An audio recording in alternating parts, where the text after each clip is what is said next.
Hi everybody, welcome back for another video. I can't be bought, and that's good for you. That's what I want to talk to you about today. I have no conflicts of interest. I'm not buddies with the industry. I'm not involved in less lethal defense.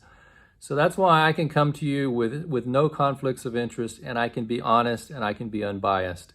And that has been my goal as an honest broker within this community, to try to moderate some of what we see, try to explain the pros and cons, and try to be a mediator of a natural tendency for a community to drift in a particular direction that's often driven by consumer demand, also by people who want to sell products.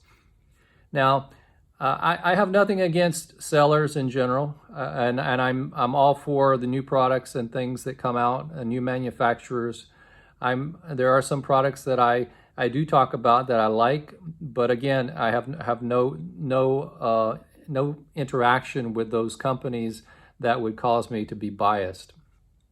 My concern is that what you're seeing a lot of these days, and I really just want to be painfully obvious and talk about this, is a community of less lethal defenders who secretly, under the guise of less lethal, just want more power and more power.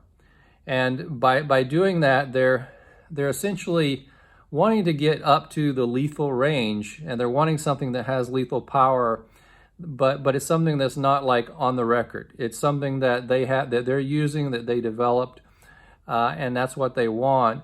And it's kind of a hobby, but I think it's a dangerous, slippery slope. And I just want to be clear that your legitimate less lethal companies out there that are marketing products, and a lot of times I see people bashing them.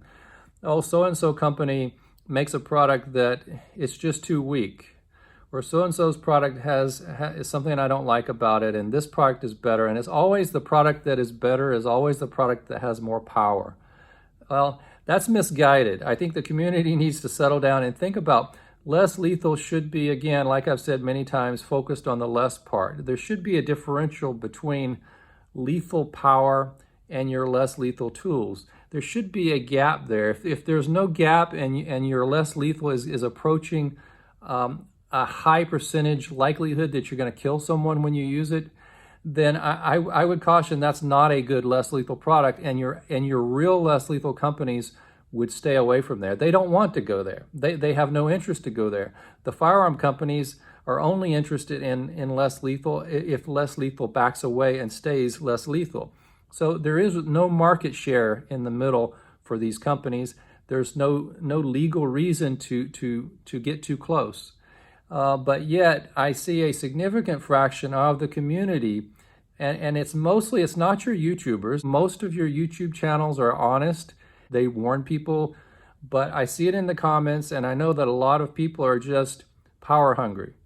And I don't know where that's coming from. I think it's a desire to cheat the system, to have something that other people don't know about, or to be able to develop a lethal weapon that is under the radar, and I don't think that is good for the community.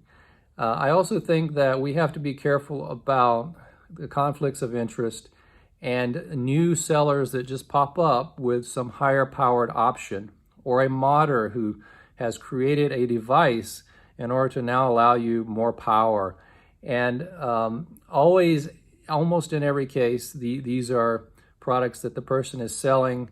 And the buddy system, there's a buddy system where one guy will send it to the other guy, and the other guy rubs his back by reviewing it for him. But it's not a review. He's just showing it, and he's making a video.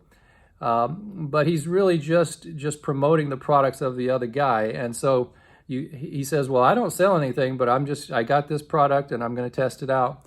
Well, that's a conflict of interest, and I think it's pretty obvious. They don't have to necessarily verbally disclose it, but it's kind of obvious that it's going on. But I think for those of you who are not in fields or industries or professions where conflicts of interest reporting is mandatory, you may be sort of not familiar with the concept. I'm in a field where everything that we do, if a person is reviewing a a paper or a grant that I have written, and they are my friend, or a former coworker within the last several years. This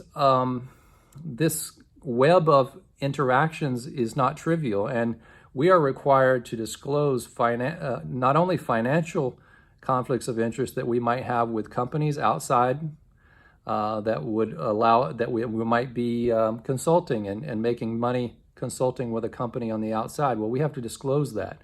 If we have federal grants from the government, we have to disclose any other income that we get from other sources. So there's a complex web of reporting, and it's intentional because people have biases. And even if a person says, I have no bias, but there is unconscious bias. If a person has gifted you a product for your less lethal launcher, whether they gave you a barrel or they gave you a compensator or they gave you some projectiles, when they do that, there's an unspoken association there. It's a conflict. So if now in your videos you speak about that person in such a positive light and tell people, if you want to get this product, go buy it from them, and that person's selling it for an exaggerated amount of money, then you've got a system where you've got people helping people who are not necessarily good for the community, unless people are smart enough to figure out what's going on. Now, part of it is human nature, part of it is business and reality. Same thing for projectiles and people promoting that. And a lot of times we want to show ballistics and damage and over-represent what that might mean on a human. But at the same time, we don't want to be shooting humans. So I also will step up for the community, and I will tell you that I don't condone that. I don't think anyone should be shooting another person. I don't care if it's a 7 joule. I don't care if it's a 20 joule. I don't care if it's a 50 joule. It should not be happening. And once I see someone has done that, I've lost credibility in that person and that channel, and I tend to tune out. So if people are doing that and they're trying to put it out there, whether it's joking and playing games like some of these comedians who shoot firearms and then they make fun of less lethals, or it's someone that's highly respected within the less lethal field and then they go do it, well, that's a mistake. Across the board, it's wrong. I don't pull any punches. Any of those people doing that, and you know who they are. I don't have to say their names, but you know who they are. Again, I would also say, I am not very sensitive to people attacking less lethal field or saying, oh, your less lethals are a toy, or less lethals are not powerful and they're not going to hurt you, because I know better. But I also don't have a vested interest. I don't have a financial vested interest. I'm not trying to sell it. That's not part of my business to try to convince you that these are really powerful. I think anybody that's trying to tell you is offended that people think less lethals are not powerful, and they're trying to show you, oh, they really are powerful, and here they are, X, Y, and Z. Well, that's exactly the opposite of what we should be doing. We should be saying, yes, they are weaker. Legitimate less lethal products like those by Byrna, Pepperball, even some of the ones by other companies, these are designed to be really weak, modest launchers with modest effects, and they're supposed to be a nice differential from lethal to those. That's by design. That's not a weakness of the company. That's why those companies tend to do well. I think that we have to get our facts straight and understand what less lethal is all about, and for people to promote that less lethal means that you have to go all the way up and get as lethal as possible. That's less lethal. No, I don't call that less lethal. There's something in between. There's some gray zone that has a name that needs to be discovered. Somebody come up with that name. There's less lethal, and it's going to be less likelihood, as little as possible chance of killing someone, and that's where you want to be if you're practicing real less lethal. Otherwise, don't use that term. Save that term for those of us who believe in less lethal and what it's all about, and are not trying to be offended and promote, it's really way more powerful than you think. Well, I could care less about trying to make that point, because that's counter to the actual fabric and the ethics of less lethal. So just be aware of that. Think about these things. It's just all in a matter of nomenclature and the words that you use and the actions. I'll never be shooting people. I also, ballistic-wise, I will never overinterpret effects that you see on inanimate pieces of object and saying that is going to provide pain compliance to someone. Because I know pain compliance is widely variable. Something that goes through a piece of wood and makes a hole on one guy, another guy is not going to stop him. I have people all the time telling me, oh, there's a video out there. This guy took 9 shots of 9mm and kept charging. This guy had a knife and the police still couldn't put him down with their firearms. There's just example after example. So you tell me that your 40 Joule launcher is going to stop that same person? No, it's not. There's always exceptions, and there's always reasons why you need to force escalate.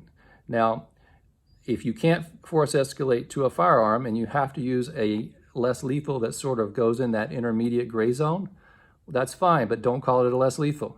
Call it something else. Call it a semi-firearm. Call it a fake firearm. I don't care what you call it, but call it something else. Call it a high-powered, air-powered launcher, whatever. I think that seems to be the common thing that people are wanting to say these days. But don't call it less lethal.